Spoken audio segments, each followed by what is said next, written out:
ဒီလိုနိုးထလို့ပတ်ဝန်းကျင်တွေဘယ်လောက်ကောင်းကြီးဖြစ်လဲဥပမာပြဥပမာပေးရင်ဒါဂျွန်ဝက်စလီတို့ချားဝက်စလီလက်ထက်မှာနိုးထခြင်းအကြီးကျယ်ဖြစ်တယ်အဲ့ဒီကာလပြန်ကြည့်လိုက်အဲ့ဒီမြို့မှာရာဇဝတ်မှုတွေအရန်လျော့ပါသွားတယ်ထောင်ထဲမှာရာဇဝတ်သားတွေလျော့လာတယ်သူတို့အဲ့ပြည်တိုင်းနဲ့တိုင်းတယ်စောနာပြောသွားတယ်ဟိုရောက်တဲ့နေရာမှာကိုရွှေ့ပြောင်းရောက်ရှိတဲ့နေရာမှာအတင်းတော်ရှာပြီးမှပါဝင်ရမယ်ပေါ့နော်ပြီးဟာရင်အဲ့လိုမျိုးလေးတွေလုပ်နိုင်တာကောင်းတယ်ပေါ့ကျွန်တော်ကဒီလက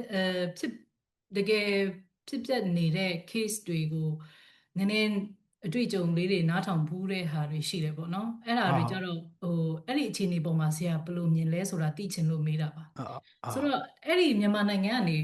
ဥပမာနော်မြန်မာနိုင်ငံကနေနိုင်ငံခြားရွှေ့သွားပြီထားလိုက်အဲ့ဒီရွှေ့သွားတဲ့နိုင်ငံမှာ denomination တစ်ခုဖြစ်သွားတယ်ဆိုတော့ဒီမြန်မာဟာနိုင်ငံကကိုယ့်မိသားစုကိုအဲ့ဒီသူဒီမိသားစုဝင်တယောက်ရောက်နေတဲ့ denomination ဘက်ကိုပါအောင်ပြန်ဆွဲခေါ်တဲ့အခါမှာတကယ်ဒီမြန်မာနိုင်ငံကမိသားစုဝင်တွေကအဲ့ဒီထဲကိုမဝင်ချင်ဘူးပေါ့နော်မဝင်อืมချင်တဲ့အချိန်မှာအဲ့ဒါလုံးဝပြဿနာကြီးတွေဖြစ်သွားတာတွေရှိတယ်အဲ့ဒါကဟိုမိသားစုတစ်ခုနှစ်ခုပဲမဟုတ်ဘူးအဲ့လိုอืมမျိုးဆိုတော့အဲ့ဒီလိုမျိုးဆိုးကျိုးတွေကိုရောဘယ်လိုကျော်လွှားနိုင်မလဲပေါ့ဒါတော်တော်တော့ခက်တယ်ပေါ့နော်ဟိုอืมဆရာရောဘယ်လိုမြင်လဲအဲ့လိုဖြစ်ပျက်နေတဲ့အရာတွေပေါ်မှာโอเคကျွန်တော်တို့အရင်တော့ inclusive ဖြစ်နိုင်ဖို့တော့อืလိုမယ်ပေါ့มနော်အဒီဟာတွေပေါ်မှာကျွန်တော်တို့ကအဲမြန်မာလူမျိုးရဲ့ mindset လို့ပြောရင်လည်းအကုန်လုံးတိမ်ကြုံရမ်းတယ်လို့လည်းဖြစ်မှာဆိုတော့ဆိုတော့อืကျွန်တော်တို့มပြန်ကြည့်ရင်ကိုယ့်အသင်းတော်ရဲ့တုံတင်ချက်ကမှအမှန်ဆုံးဆိုတဲ့အရာတွေအများကြီးလွှမ်းမိုးခဲ့တယ်နောက်တစ်ခုကငါတို့လုပ်နေတဲ့လုပ်ရက်တွေကပဲအမှန်ဆုံးတခြားလူတွေကမစစ်မှန်ဘူးဆိုတဲ့အမြင်တွေဆိုလိုချင်တာဗျာသူကဒီမှာ denomination ဖြစ်သွားတယ်မမအောင်အဲ့ထိမမအောင်ဟိုကလူတွေကိုအရန်ဆွဲခေါ်နေတာမျိုးကြီးဒီ denomination လောက်အောင်မှဝင်ဖို့ဆိုတာမျိုးကြီးကကြတော့ပြန်စဉ်းစားရမှာက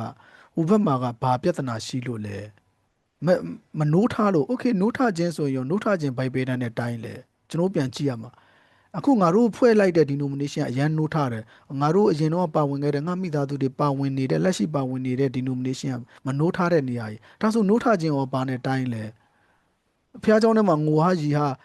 ာခုံလိုက်ပေါက်လိုက်အဲ့ဒါကိုကျွန်တော်အပြစ်မတင်ဘူးကျွန်တော်လည်း Pentecostal background ကလာတာအဲ့ဒါကိုကျွန်တော်အပြစ်တင်နေရမှာမဟုတ်ဘူးဒါပေမဲ့နိုးထခြင်းဆိုတာကိုအဲ့ပေတံနဲ့တိုင်ပြီးတော့ဟာသူတို့အသင်းတော်မနိုးထဘူးအဲ့ဒီတော့ငါမိသားစုလည်းဒီကိုပေါအောင်ခေါ်မယ်ဒါမျိုးဖြစ်တာဆိုတော့နိုးထခြင်းဆိုတဲ့ဟာကိုတိုင်းရင်ငါတို့အသင်းတော်ဒီလိုနိုးထလို့ပတ်ဝန်းကျင်တွေဘယ်လောက်ကောင်းကြီးဖြစ်လဲဥပမာပြဥပမာပေးရင်ဒါဂျွန်ဝက်စလီတို့ချားဝက်စလီလက်ထက်မှာနိုးထခြင်းအကြီးကျယ်ဖြစ်တယ်အဲ့ဒီကာလပြန်ကြည့်လိုက်အဲ့ဒီမြို့မှာ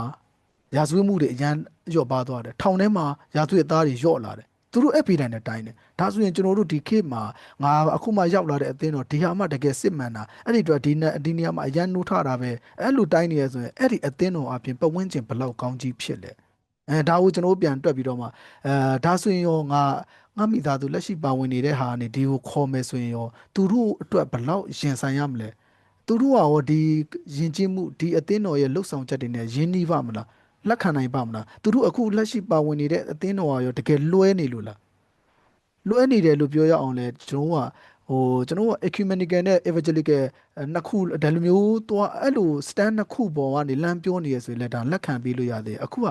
denomination လေးပဲမတူလိုက်တာသွားတဲ့ကခုံတဲ့အသင်းတော်နဲ့ငိမ့်ငိမ့်လေးတချင်းဆိုတဲ့အသင်းတော်ဒါလောက်လေးပဲမတူလိုက်တဲ့အရာကိုကျွန်တော်ကဆွတ်ဆက်ပြီးတော့ကိုယ့်မိသားစုကကိုယ်ရွေးချယ်မှုအရာကိုကဒီ denomination မှာပါဝင်လိုက်တယ် okay ကိုယ့်မိသားစုကသူရွေးချယ်ခွင့်ပေးလိုက်ပါဒါပေမဲ့မိတ်ဆက်ပေးတာတော့ပြဿနာမရှိဘူးအဲ့လိုတော့ကျွန်တော်တို့သွားရမယ်ပေါ့နော်အခုကဟုတ်တယ်ပြဿနာပြပမှာပဲမဟုတ်မြန်မာနိုင်ငံမှာလည်းအခုနောက်ဆုံးမှပေါ်လာတဲ့အသင်းတော်တွေမှာ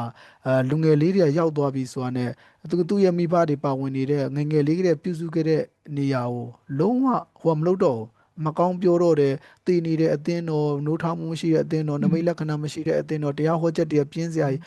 โอเคဒါဆိုရင်ရောအဲ့ဒီနေရာကိုရောက်သွားရင်ရောအကျိုးရလဒ်ကပါလဲဆုံးရှုံးမှုတွေကပါလဲဒါကျွန်တော်တို့အကုန်လုံးပြန်စဉ်းစားရမှာပေါ့နော်အဲ့ဒါကြောင့်ဒီပြဿနာက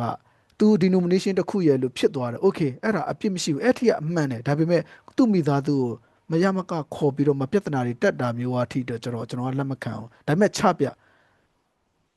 ြမိသားစုအမေတဲ့အဲ့ဒီ denomination ကိုလည်းကျွန်တော်ပါဝင်ခဲ့ဘူးတယ်လက်ရှိကျွန်တော် denomination ကိုလည်းပါဝင်ခဲ့ဘူးတယ်အဲ့ဒီအတွက်ဒီ denomination ကပို့ပြီးတော့ဖျားနဲ့ကျမ်းသာနဲ့ညီးတယ် ဘလို့ညီတယ်ဆိုတာမျိုးအချက်လက်ချပြပြီးတော့မှသူတို့ရွေးချယ်ခိုင်းတဲ့တယ်ဒါကကျွန်တော်တို့ဟို Vine Force နဲ့သွားတာထက်သူတို့တကယ်ကိုဘယ်ဟာကဘလို့ရှိပါတယ် A ကဘလို့ B ကဘလို့ဆိုတာမျိုးချပြပြီးတော့မှရွေးချယ်ခိုင်းတဲ့တယ်ပေါ့နော်အဲ့ဒါ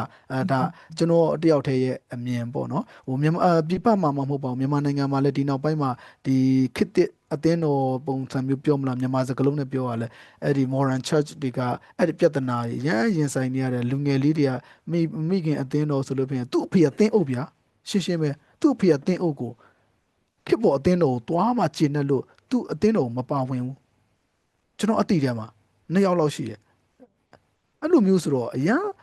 သူ့အဖေကငယ်ငယ်လေးတဲ့ပြုစုခဲ့ရတဲ့အဖေရဲ့အသင်းတော်ကိုပြစ်ပြီးတော့မှတရားဟောချက်၃ဖုတ်လောက်ကြားပြီးတော့နိုးထပါတယ်ဆိုပြီးပါတာတော့နည်းနည်းလေးခက်တယ်အခုကဆရာမပြောတဲ့ case ကပို့ပြီးတော့မှစဉ်းစားတရားဖြစ်တယ်ဟုတ်တယ်ဟိုမှာစစ်မှန်တယ်ထင်လို့ပဲ denomination ဖြစ်နေပြီအဲ့ဒါကိုဒီဘက်ကိုလမ်းခေါ်တယ်ဆိုတော့ဘယ်ဘက်ကမှားတယ်ဟိုသူလမ်းခေါ်ရခြင်းအကြောင်းရင်းရရောဟိုဘက်အသင်းတော်မှာကတကယ်ကို social injustice ဖြစ်နေရလားဆိုတော့အဲ့လိုအခြေအနေမျိုးဆိုရင်တော့စဉ်းစားရမယ်ဟုတ်တယ်အခုဆရာမမေးတဲ့ case မျိုးမှာ तू လမ်းခေါ်တဲ့ तू ကအရင်ပါဝင်ခဲ့တဲ့နေရာရဲ့အဲ့လို social injustice တွေအများများနေလားဒါမှမဟုတ်ဖျားလူကိုမထိနဲ့ဆိုတဲ့စကားလုံးနဲ့ပဲဟိုဘယ်လိုပြောမလဲ brainwash လုပ်ထားတဲ့အခြေအနေမျိုးကြီးလားဒါဆိုရင်တော့ဟုတ်တယ်ဒါဆိုရင်တော့မှအတင်းအဓမ္မကြီးမခေါ်သင့်ဘူးမိတ်ဆက်ပေးတဲ့သူတို့ယုံကြည်ခြင်းနဲ့အဲ့လိုလေးတော့သွားတဲ့တယ်လို့မြင်နေဆရာမဒီကောင်းတဲ့မှာတည်းညမ်းကြာတော့လိမ့်မယ်ဒါလုံးနဲ့ဖြတ်လိုက်မယ်ဆရာ ဟာကောင်းတယ်ဆရာ